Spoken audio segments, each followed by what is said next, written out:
গতকাল দেখলাম নিউজে আদ্দিন হাসপাতালকে বন্ধ করে দেওয়া হয়েছে, লাইসেন্স বাতিল করে দেওয়া হয়েছে। কারণ কি? কারণ হচ্ছে ছোট্ট 6টা শিশু সেখানে মারা গিয়েছে, এই জন্য আদ্দিন হাসপাতালের লাইসেন্স বাতিল করে দেওয়া হয়েছে।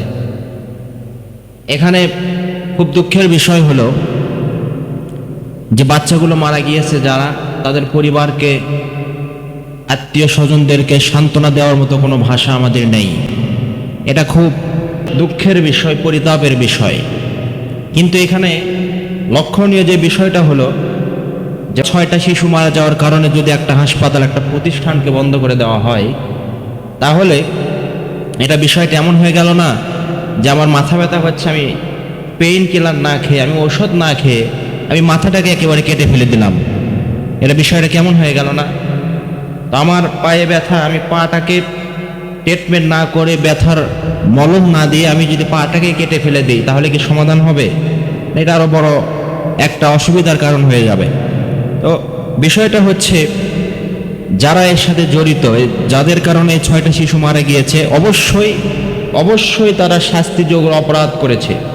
তাদেরকে আপনি আইনের আয়তায় নিয়ে আসেন, শাস্তি দেন, কোনো অসুবিধা নাই, জরিমানা করেন, কোনো অসুবিধা নেই, এটা দিতে তারা বাধ্য থাকবে।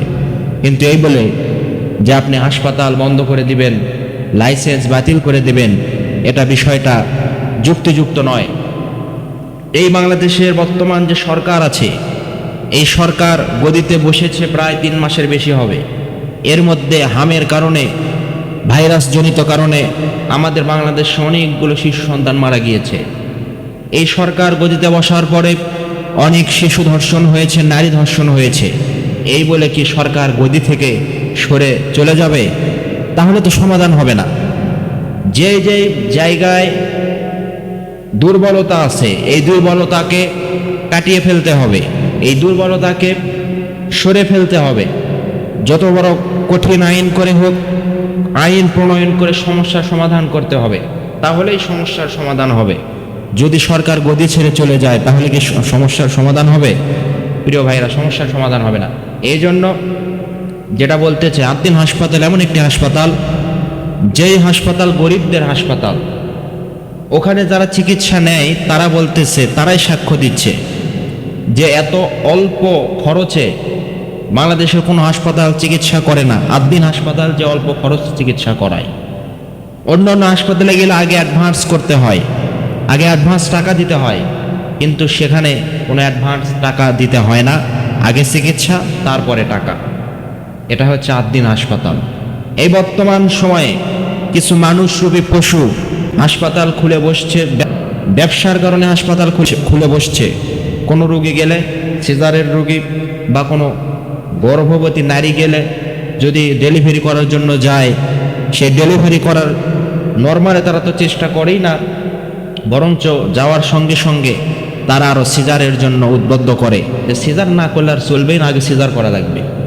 এই সময়ে আদ্দিন হাসপাতাল তারা নর্মালি ডেলিভারি রেকর্ড করেছে। আদ্দিন হাসপাতাল এমন একটা হাসপাতাল, যেই হাসপাতালের অল্প খরচে অ্যাম্বুলেন্স রোগীকে সেবা দিয়ে থাকে। আদ্দিন হাসপাতাল এমন একটি হাসপাতাল, সেই হাসপাতালের সকল স্টাফরা ইসলামিক মাইন্ডের, এবং সকল স্টাফরা খুব সুন্দর ব্যবহার রোগীদের সঙ্গে করে। এমন নজির বাংলাদেশ আমার মনে হয় না আর কোথাও আছে। তো এই হাসপাতাল যদি আপনি বন্ধ করে দেন, তাহলে লাভবান হবে এটা আমরা বলতে পারি না, তবে ক্ষতিগ্রস্ত হবে এই বাংলাদেশের অনেক গরিব মানুষ। অনেক গরিবেরা তারা স্বাস্থ্যসেবা থেকে বঞ্চিত হবে। তাদের কারিগরি টাকা নেই যে প্রাইভেট হাসপাতালে গিয়ে তারা চিকিৎসা করাবে। শুধুমাত্র আদ্দিন হাসপাতাল ছিল যেখানে গিয়ে তারা একটু ভালোভাবে চিকিৎসা করাতে পারত। তো আমি বাংলাদেশ সরকারের কাছে আকুল আবেদন করতে চাই, উদারত আহ্বান জানাতে চাই, আপনারা এই বিষয়টাকে একটু রিচেক করেন, একটু ভালোভাবে তদন্ত করে দেখেন। যারা অপরাধের সঙ্গে জড়িত, শিশু হত্যা হয়েছে যাদের কারণে, এই হাসপাতালকে আপনি জরিমানা করেন, তাদেরকে আপনি এমনভাবে টাইট দেন, এমনভাবে নিয়মকানুন করে দেন, যাতে করে তাদের গাফিলতির কারণে ভবিষ্যতে এরকম ঘটনা না ঘটে। তাদেরকে আপনি শাস্তির আওতায় নিয়ে আসেন, তাদেরকে আপনি শাস্তি দেন। হাসপাতালের রুলস রেগুলেশন আপনি সরকারিভাবে একটা নিয়ন্ত্রণের ব্যবস্থা করে দেন, অসুবিধা নাই তো, আমরা এটাকে মেনে নিব। কিন্তু একটা হাসপাতাল, একটা প্রতিষ্ঠানকে এইভাবে যদি বন্ধ করে দেওয়া হয়, আজকে অনেক মানুষ হাহাকার করতেছে, অনেক মানুষ আজ দুশ্চিন্তায় পড়ে গেছে, তাদের রুগী নিয়ে কোথায় যাবে, তাদের রুগীকে কোথায় ভর্তি করাবে, তাদের রুগীদেরকে কোথায় নিয়ে গিয়ে সেবা দিবে। তারা খুব দুশ্চিন্তায় আছে, দুর্ভোগের মধ্যে পড়ে আছে। এই জন্য আমি সরকারের কাছে উদারত আহ্বান জানাতে চাই, এই বিষয়টাকে যদি আর একটু ভেবেচিন্তে যদি সিদ্ধান্ত নেওয়া যেত, তাহলে আর অনেক ভালো হতো, ঠিক কিনা?